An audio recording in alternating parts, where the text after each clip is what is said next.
مراد از ضحا روح پیغمبر است و مراد از لیل منہ پیغمبر است۔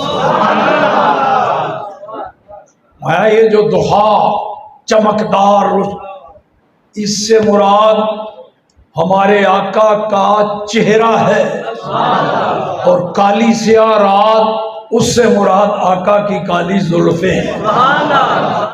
ہمارے آقا کے بارے میں کوئی عدد نہ قرآن میں رب نے فرمایا کہ اتنے معجزے دیے، نہ رسول اللہ نے خود کہیں فرمایا کہ مجھے اللہ پاک نے اتنے کمالات و معجزات عطا فرمائے۔ وَنُسَلِّمُ عَلَىٰ رَسُولِهِ الْكَرِيمِ أَمَّا بَعْدُ فَأَعُوذُ بِاللَّهِ مِنَ الشَّيْطَانِ الرَّجِيمِ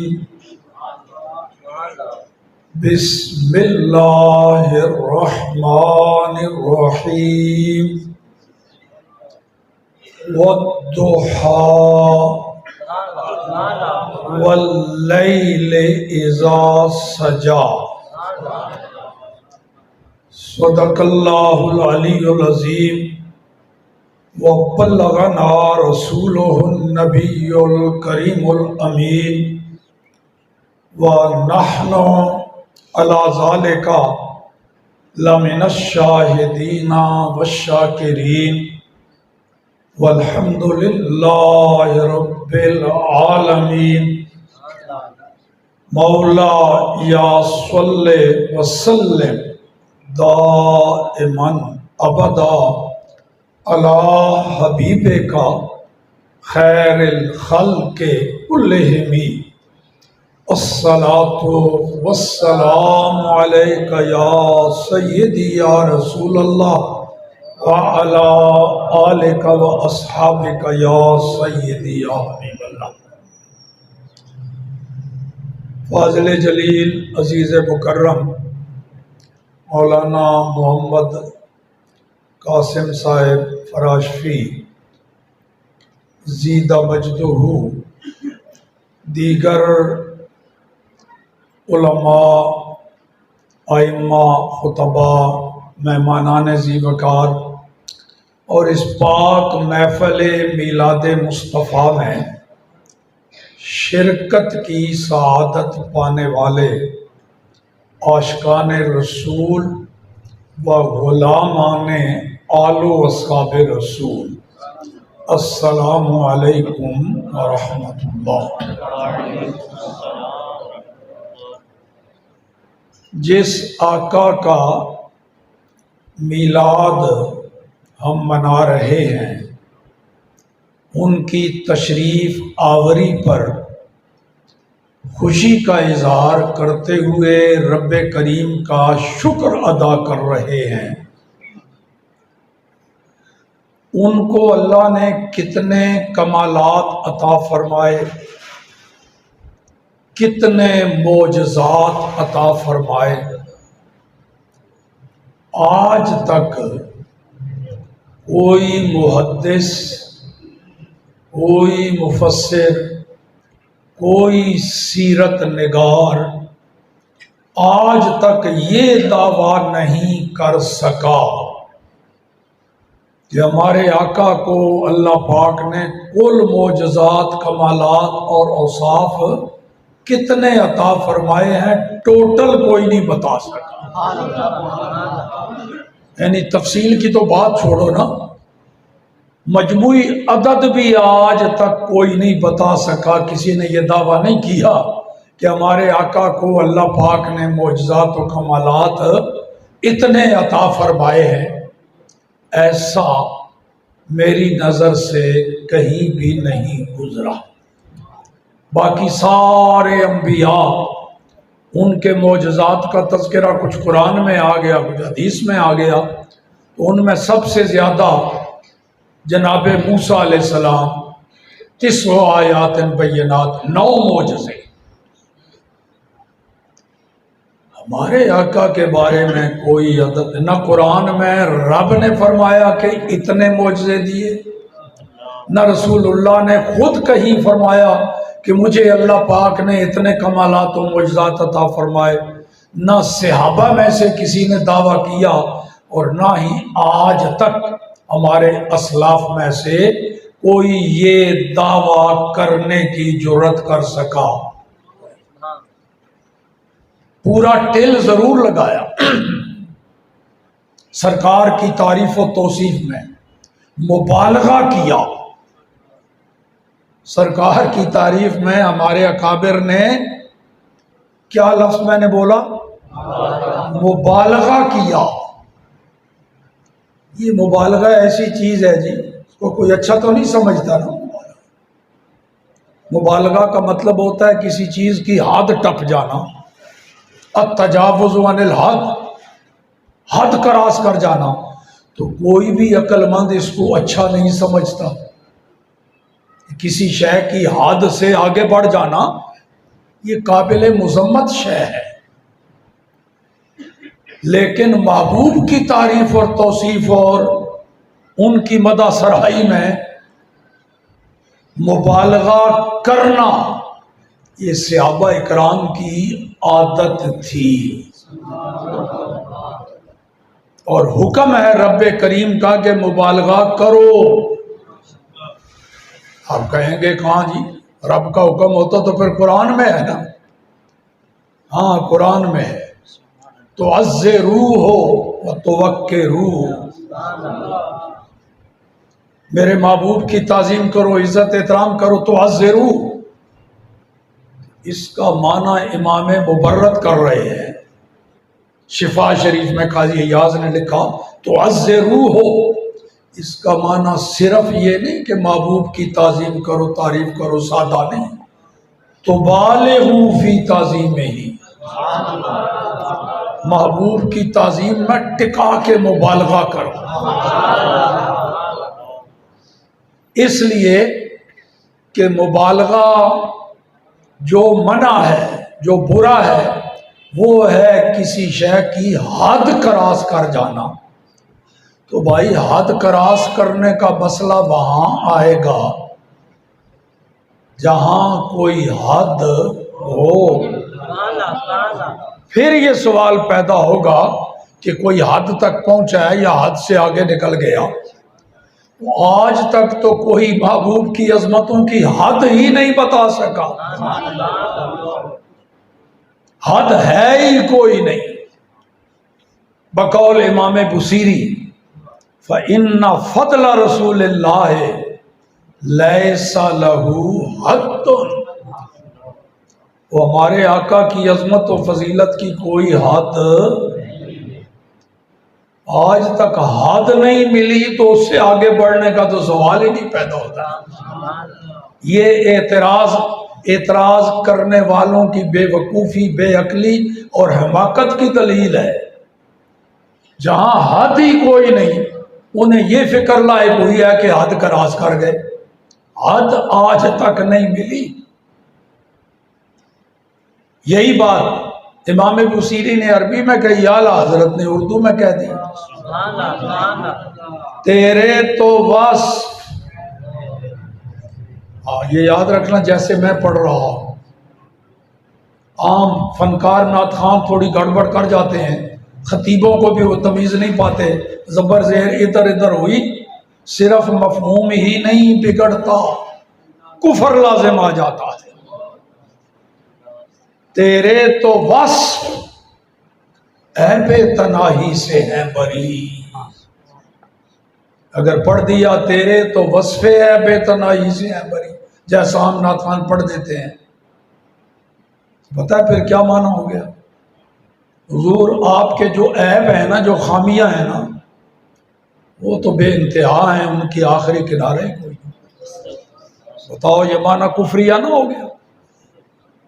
تیرے تو وصف عیب تناہی سے ہیں بری، یا رسول اللہ صلی اللہ علیہ وسلم، آپ کے کمالات، آپ کے وصف، آپ کی صفات، آپ کے معجزات یہ ختم ہونے والے عیب سے بری ہیں۔ عیب تناہی، تناہی کا مطلب ہوتا ہے گنتے گنتے انتہا کو پہنچ جانا۔ تو اعلیٰ حضرت بتا رہے ہیں کوئی چیز کتنی زیادہ کیوں نہ ہو، اربوں کھربوں ملین بلین کے بعد آخری حد آ گئی، یہ کہا گیا جی لو جی یہ آخری، تو اربوں کھربوں کے بعد بھی انتہا تو آ گئی نا، یہ بھی ایک قسم کا عیب ہے۔ تو سرکار جس رب نے اور کوئی عیب آپ میں نہیں رکھا، اس عیب سے بھی اللہ نے پاک رکھا کہ آپ کے اوصاف گنتے گنتے گنتے گنتے ان کی تناہی ہو جائے، انتہا ہو جائے، آخری حد ہو جائے، اس عیب سے اللہ نے آپ کے اوصاف کو پاک رکھا۔ تو میں پھر صرف ایک وصف پر تھوڑا اظہار خیال کر دوں، تو میں تڑی وڑی کوئی نہیں لگاؤں گا، بس یہ آخری بات ہے، مکانے ٹائم پر مکا دینا ہے۔ عادت ہے میری، ٹائم کی بھی پابندی کرتا ہوں اور موضوع کی بھی، آپ نے دیکھا کئی سالوں سے آ رہا ہوں۔ مولانا نے فرمایا تھا 9:15 تیرا خطاب شروع کراؤں گا، اس سے پہلے کھانا بھی کھلانا ہے، تو میں وہ کھانے کا بھی ٹائم لے کے آیا، ورنہ کھانے کا مکلف نہیں بناتا، کوئی زور لگائے اسے ہی، تو پھر عام خطیبوں کی طرح نہیں کہ کھانا کھا کے ہم سے خطاب نہیں ہوتا، بعد میں پھر کھانا کھائیں گے، جو کچھ کھانا پینا ہے پہلے تقریر ختم کی روانہ ہو گیا، اس کے بعد کوئی بیٹھک نہیں، نہ چائے کی نہ پانی کی نہ مٹھائی کی۔ تو میں نے ان کو کہا تھا میں 8:30 بجے تک آپ کے یہاں ہوں، پوچھ لیجئے ٹائم پر آیا تھا، اور 10 بجے تک خطاب کا وعدہ ہے، تو ٹائم پہ آنا آپ نے دیکھا، تو تھوڑی بات دیر بعد ٹائم پہ جانا بھی دیکھ لیں گے۔ نعرہ تکبیر، نعرہ رسالت، نعرہ تحقیق، تاجدار ختم نبوت، تاجدار ختم نبوت، تاج نظامیہ رضویہ، علماء اہل سنت۔ ایک وصف کو بیان کرنے لگا ہوں، اس کا بھی حق ادا نہیں ہوگا، صرف حاضری لگوانی ہے، حق ادا نہیں ہو سکتا۔ اگر میں 35,000 سال بھی بیان کرتا رہوں، حق ادا نہیں ہوگا، حاضری لگوانی ہے۔ تو جب 35,000 سال کے بعد بھی صرف حاضری ہو تو 35 منٹوں میں بھی حاضری لگ سکتی ہے، ورنہ حق ادا۔ تو کس وصف کی بات کرنے لگا ہوں؟ نبی پاک کا حسن و جمال۔ قرآن پاک کی جو 2 مختصر آیتیں پڑھی ہیں نا، سمجھنے والے سمجھ گئے ہوں گے کہ رخ کدھر کا ہے۔ وَالضُّحَىٰ وَاللَّيْلِ إِذَا سَجَىٰ، لفظی ترجمہ ایک ہوتا ہے، لفظی ترجمہ ایک ہوتا ہے مرادی معنی۔ لفظی معنی اللہ پاک ارشاد فرما رہا ہے، محبوب مجھے قسم ہے ضحیٰ کی، اور ضحیٰ کہتے ہیں اس وقت کو جب سورج پوری طرح طلوع ہو کے اوپر بلند ہو جاتا ہے نا، پوری طرح اس کی شعاعیں زور پکڑ لیتی ہیں، اب اس کو دیکھنا مشکل ہو جاتا ہے، اس وقت کو کہا جاتا ہے ضحیٰ، ہماری بولی میں چاشت، چاشت کا وقت۔ محبوب قسم ہے ہمیں ضحیٰ کی، چاشت کے وقت کی، اور محبوب قسم ہے ہمیں واللیل اذا سجا، رات کی قسم جب وہ چھا جائے، خوب گہری ہو جائے۔ یہ لفظی معنی۔ مرادی معنی کیا ہے؟ رب کریم جو ضحیٰ اور لیل کی قسمیں ارشاد فرما رہا ہے، مرادی معنی کیا؟ مفسرین نے کئی اقوال لکھے، میں وہ قول لے رہا ہوں جس کا میرے موضوع سے تعلق ہے، ورنہ کوئی 20-21 اقوال مفسرین کرام نے لکھے، یہ مراد ہے، یہ مراد ہے، یہ مراد ہے، سارے برحق میں اپنے موضوع سے متعلق جو قول ہے نا مفسرین کا وہ لے رہا ہوں۔ شاہ عبد العزیز محدث دہلوی رحمت اللہ تعالی علیہ، انہوں نے قرآن پاک کی ایک تفسیر لکھی ہے فارسی زبان میں، اس کا نام رکھا آپ نے فتح العزیز، عام لوگوں میں مشہور ہے تفسیر عزیزی۔ اس تفسیر میں انہی دو آیتوں کے تحت مفسرین کے کئی قول لکھے، جن میں سے ایک یہ بھی لکھا، بعض از مفسرین چنی گفتہ اند، فرماتے ہیں بعض مفسرین نے ان دو آیتوں کی تفسیر میں یوں فرمایا، مراد از ضحیٰ والضحیٰ، مراد از ضحیٰ روح پیغمبر است و مراد از لیل موئے پیغمبر است۔ یہ جو ضحیٰ چمکدار، اس سے مراد ہمارے آقا کا چہرہ ہے، اور کالی سیاہ رات اس سے مراد آقا کی کالی زلفیں ہیں۔ اب ترجمہ کیا بن گیا اس تفسیر کے مطابق؟ اللہ فرما رہا ہے محبوب تیرے نورانی چہرے کی قسم اور تیری کالی سیاہ زلفوں کی قسم۔ تو بھائی قسم کسی پیاری محبوب اور حسین شے کی کوئی کھاتا ہے، یا جو شے اس کو پسند نہیں اس کی بھی کبھی کسی نے قسم کھائی؟ کیوں جی؟ تو رب جس شے کی قسم ارشاد فرمائے، اپنے لیے آپ کے لیے میں کہتا ہوں قسم کھائی، ایک دفعہ بھی نہیں کہا رب نے قسم کھائی، یہ لفظ جچتا نہیں نا رب کے لیے۔ رب نے قسم ارشاد فرمائی، محبوب تیرے نورانی چہرے کی قسم، تیری کالی سیاہ۔ اعلیٰ حضرت نے بھی یہی تفسیر اختیار فرمائی اپنے نعتیہ کلام میں۔ کیا فرماتے ہیں؟ بلکہ عرض کرتے ہیں، جب خود رسول اللہ سے بات کر رہے ہوں تو پھر کیا کہیں گے؟ عرض کر رہے ہیں۔ ہے کلام الہی میں شمس و ضحیٰ، شمس و ضحیٰ نہیں پڑھنا جیسے ناخوان پڑھ دیتے ہیں، یہ دو چیزیں ہیں، درمیان میں واو عاطفہ ہے۔ کلام الہی میں شمس و یا رسول اللہ صلی اللہ علیہ وسلم، اللہ کے پاک کلام میں یہ جو دو لفظ آئے ہیں، ایک شمس ایک ضحیٰ، شمس اور ضحیٰ، ہے کلام الہی میں شمس و ضحیٰ تیری چہرہ نور فضا کی قسم۔ ان دونوں سے مراد حضور آپ کے چہرے کی قسم۔ اور سنیے، قسم شب تار میں راز یہ تھا، وہ جو کالی سیاہ رات کی قسم رب کریم نے ارشاد فرمائی واللیل اذا سجا، اس میں راز یہ ہے، قسم شب تار میں راز یہ تھا کہ محبوب کی زلف دوتا کی قسم۔ اعلیٰ حضرت نے بھی یہی تفسیر لی، ضحیٰ اور واللیل اذا سجا والی، اور میرے شیخ طریقت نے بھی اسی کو اعتبار فرمایا۔ غزالی زمال رحمہ وہ کیا کہہ رہے ہیں؟ جلوہ والضحیٰ دیکھتے رہ گئے،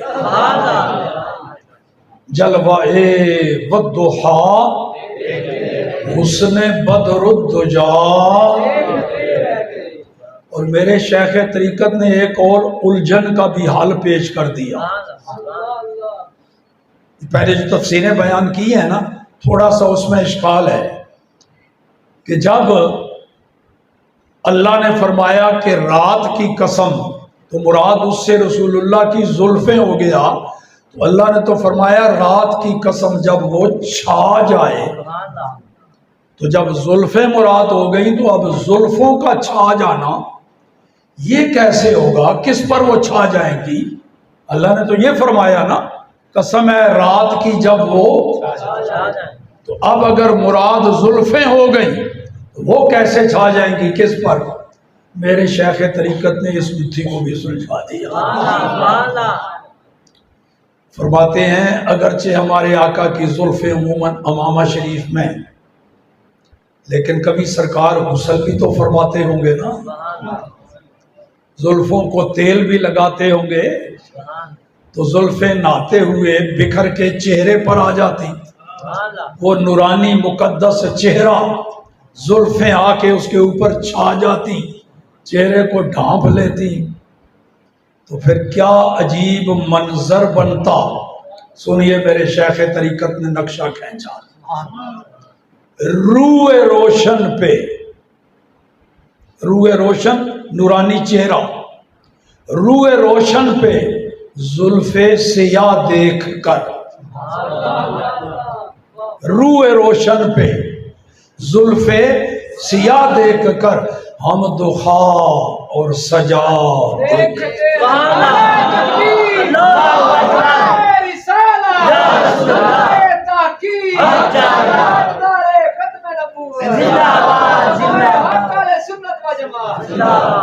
تو نبی پاک کے حسن و جمال کو دیکھنے والوں کی گواہیاں پیش کرنے لگا ہوں، چشمدید گواہی، سنی سنائی نہیں، کتاب سے پڑھ کے نہیں، ان آنکھوں سے جنہوں نے حضور کی زیارت کی انہوں نے کیسا پایا اور کیسا آگے بتایا۔ پہلا تبصرہ حسن مصطفیٰ پر، نبی پاک کے مدنی مدرسہ کے طالب علموں کا مانیٹر ابو ہریرہ، ایک جملے میں تعارف پیش کر دیا، وہ کہتے ہیں ما رأیت شیئا احسن من رسول اللہ صلی اللہ علیہ وسلم، میں نے تو رسول اللہ سے بڑھ کے کوئی شے حسین دیکھی نہیں۔ کان الشمس تجری فی وجہہ، یہ سورج جو ہے، تم سورج کو دیکھتے ہو جب یہ طلوع ہوتا ہے تو ہر طرف نور بکھیرتا ہے، روشنی بانٹتا ہے، چمکا دیتا ہے روئے زمین کو، کونے کونے کو، مشرق مغرب شمال جنوب، غاروں کو بھی چمکا دیتا ہے، نور بانٹتا ہے نا۔ یہ تو تم دیکھتے ہو، یہ تو تمہیں پتہ ہے، یہ بتانے کی مجھے ضرورت نہیں۔ ابو ہریرہ کہتے ہیں ہاں یہ بتانا ہے میں نے کہ یہ جو نور تقسیم کرتا ہے، بانٹتا ہے، یہ نور لیتا کہاں سے ہے؟ فرماتے ہیں کان الشمس تجری فی وجہہ، اور اس سورج کو دیکھ کے میں تو اس نتیجے پر پہنچا ہوں، وہ جتنا نور بانٹتا ہے، تقسیم کرتا ہے، وہ چہرہ مصطفیٰ سے بھیک مانگ کے اللہ اکبر۔ ہند ابن ابی حالہ بولے، حسنین قریبین کے ماموں، سیدہ خاتون جنت کے بھائی، ام المومنین سیدہ خدیجۃ الکبریٰ کے بیٹے، پہلے خامد سے ہند ابن ابی حالہ سگے ماموں ہو گئے حسنین کے، کیونکہ سیدہ خاتون جنت کی اور ہند ابن ابی حالہ کی ماں ایک سیدہ خدیجۃ الکبریٰ۔ وہ کیا کہتے ہیں یتلالو وجہہ تلالو القمر لیلۃ البدر، وہ ہمارے آقا کا چہرہ تو یوں چمکتا تھا جیسے 14ویں رات کا چاند۔ دیکھنے والوں کی گواہیاں جناب، جنہوں نے دیکھا، سنی سنائی گواہی نہیں، چشمدید گواہی، ایسے سرکار کا چہرہ چمکتا جیسے 14ویں رات کا۔ اچھا ایک اور صحابی بول پڑے، انہوں نے تھوڑا سا اس کے ساتھ اختلاف رائے کیا. وہ ہے حضرت جابر بن سامورہ رضی اللہ تعالی عنہ.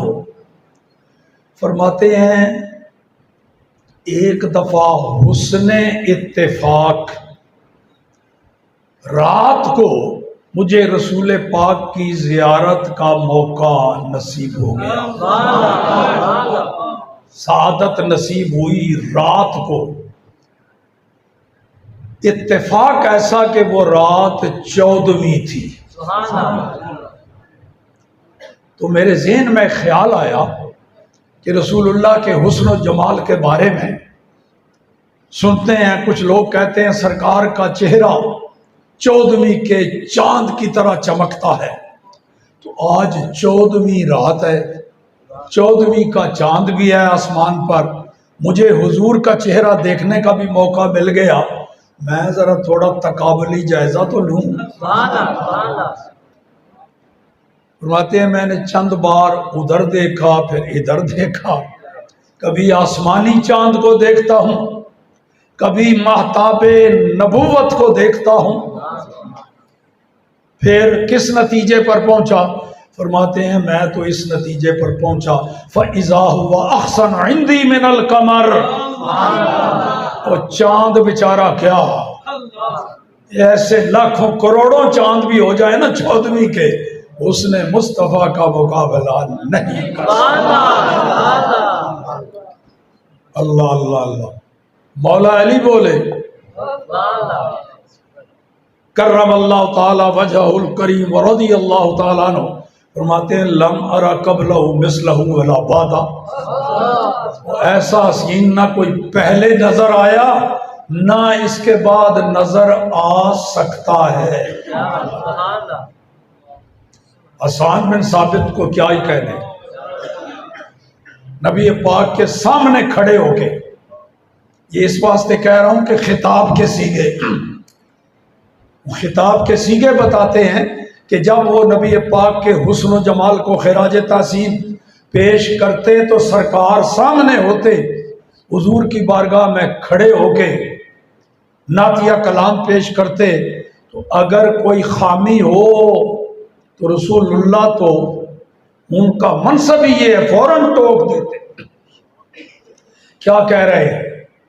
وَأَحْسَنَ مِنْكَ لَمْ تَرَ قَطُّ عَيْنِي وَأَجْمَلَ مِنْكَ لَمْ تَلِدِ النِّسَاءُ.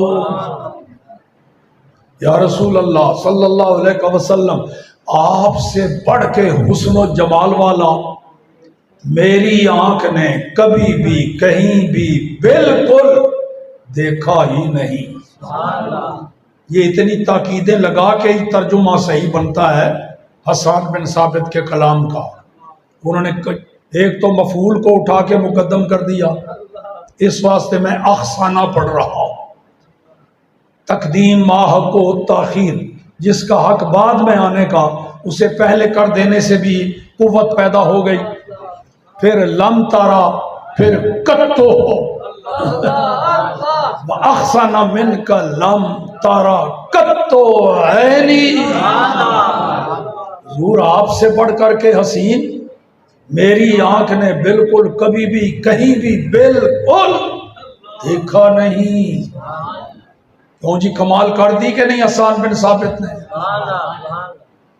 لیکن اندر سے آواز آ گئی حسان بن ثابت کو, جو عشق و محبت رسول اللہ کا ٹھاٹھے مار رہا تھا نا, اندر سے آواز آئی. اس محبت رسول نے دستک دی حسان بن ثابت کے دماغ پر. حسان ذرا سنبھلو, کس کے حسن و جمال کا ذکر کر رہا ہے اور کیسے لفظوں کا انتخاب کیا ہے. میری آنکھ نے نہیں دیکھا. اس سے تو کوئی کہہ سکتا ہے کہ حسان بن ثابت نے کون سا سارا جہان دیکھ لیا ہے. جہاں جہاں یہ گئے ہوں گے وہاں ایسا کوئی نہیں ہوگا, اور جہاں یہ نہیں جا سکے ہو سکتا ہے وہاں کوئی ایسا ہو. یہ اندر سے واہ, ابھی آدھا ہی شعر کہا تھا اندر سے آواز آئی، اگلا آدھا اگلا مصرع کہنے میں ساری کسر ہی نکال دی۔ کہتے ہیں وہ اجمل من کلم تلد النساء، اور میری آنکھ دیکھتی تو کیسے دیکھتی، کائنات میں ایسا حسین و جمیل کسی ماں نے جنا ہی نہیں۔ خلقت مبرأ من کل عیب کأنک قد خلقت کما تشاء۔ یا رسول اللہ صلی اللہ علیہ وسلم، اللہ پاک نے خلقی طور پر، پیدائشی طور پر آپ میں کوئی خامی، کوئی عیب، کوئی نقص رکھا ہی نہیں، باقی سب کو اپنی مرضی سے پیدا کرتا ہے۔ حسان بن ثابت ہے نہیں، میں تو ناقل ہوں، نقل کر رہا ہوں، یہ حسان بن ثابت ہی بلند پروازی دیکھو، اور حضور کے سامنے یا رسول اللہ، اللہ پاک نے آپ کو پیدائشی طور پر ہی کوئی خامی، کوئی نقص، کوئی عیب رکھا ہی نہیں، وہ سب کو اپنی مرضی سے پیدا کرتا ہے۔ حضور آپ کے حسن و جمال کو دیکھ کر کے تو مجھے یوں لگ رہا ہے کأنک قد خلقت کما تشاء، ایسے لگ رہا ہے آپ کو جب پیدا کرنے کی باری آئی تو رب نے پہلے محبوب آپ سے پوچھا، بتا تجھے کیسا بناؤں؟ نعرہ تکبیر، نعرہ رسالت، نعرہ تحقیق، نعرہ ختم نبوت، نعرہ نظامیہ رضویہ، نعرہ حق سنت و جماعت۔ کیوں جی؟ امام حسان بن ثابت نے کیا کیا؟ رسول اللہ میں کوئی خامی رکھی ہی نہیں رب نے۔ دیکھو جی، دیوار کے پیچھے نظر نہ آنا، مجھے نہیں نظر آ رہا دیوار کے پیچھے، کیوں؟ میری نظر کا عیب ہے، خامی ہے، دیوار سے ادھر ادھر دیکھ سکتی ہے، پردے کے پیچھے نہیں۔ قریب قریب سے مجھے کوئی آواز دے سن لیتا ہوں، 100 کلومیٹر دور سے مجھے کوئی آوازیں دے رہا ہو نہیں سن سکتا، یہ میرے کانوں کا عیب ہے جی۔ اللہ اللہ۔ حسان بن ثابت کہتے ہیں حضور کوئی خامی، کوئی عیب، کوئی نقص اللہ نے آپ میں رکھا ہی نہیں، نہ نظر میں، نہ سماعت میں، نہ گفتگو میں، نہ ہاتھوں میں، نہ بصارت میں، نہ بصیرت میں، نہ علم میں، کوئی خامی ہے۔ یہ علم ہی نہیں، اس چیز کا مجھے پتا ہے، اس کا نہیں، یہ علم میں خامی آ گئی کہ نہیں؟ حسان بن ثابت کہہ رہے ہیں خلقت مبرأ من کل عیب۔ وہ حسان مدنی نے کہا، حسان ہند نے اس کا ترجمہ کر دیا اور بڑا زوردار ترجمہ کیا۔ وہ تو کہتے ہیں خامی کو تو چھوڑو، نقص کو تو چھوڑو، وہ تو بات کی بات ہے، وہ کمال حسن حضور ہے کہ گمان نقص، نقصے نہیں پڑھنا پھر وہی خرابی آئے گی، وہ کمال حسن حضور ہے کہ گمان نقص جہاں نہیں، اور نقص تو بات کی بات ہے، وہاں تو نقص کا وہم و گمان بھی نہیں۔ امی جی کی گواہی صرف میری نہیں، آپ کی بھی، امی سارے مومنوں کی۔ ام المومنین سیدہ عائشہ صدیقہ رضی اللہ عنہا فرماتی ہیں لوامی زلیخا لو رأین جبینہ لآثرن بالقطع القلوب علی الیدی۔ وہ حسن یوسف کو دیکھ کر جو صورتحال ہوئی زلیخا کو ملامت کرنے والی مصر کی عورتوں کی، ایک جھلک دیکھی یوسف کو، تانے دیتی تھی زلیخا کو، ایک جھلک صرف یوسف گزرے تو وہ چھریاں پکڑی ہوئی تھی فروٹ کاٹنے کے لیے، انگلیاں کٹ رہی ہیں، خون بہہ رہا ہے، انہیں ہوش ہی کوئی نہیں۔ مائی صاحبہ فرماتی ہیں اس نے یوسف کو دیکھا تھا تو انگلیاں کٹیں، اور میرے مدنی آقا کی ایک جھلک دیکھ لیتی نا، پھر صرف انگلیاں کاٹنے پر گزارا نہ ہوتا، پھر تو دل اور جگر کو کاٹ کے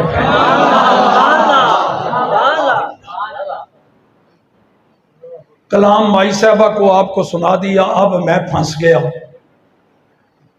اتنا اونچا اعلیٰ ہستی کا اعلیٰ کلام اور ترجمہ میری زبان سے حق ادا نہیں ہوا۔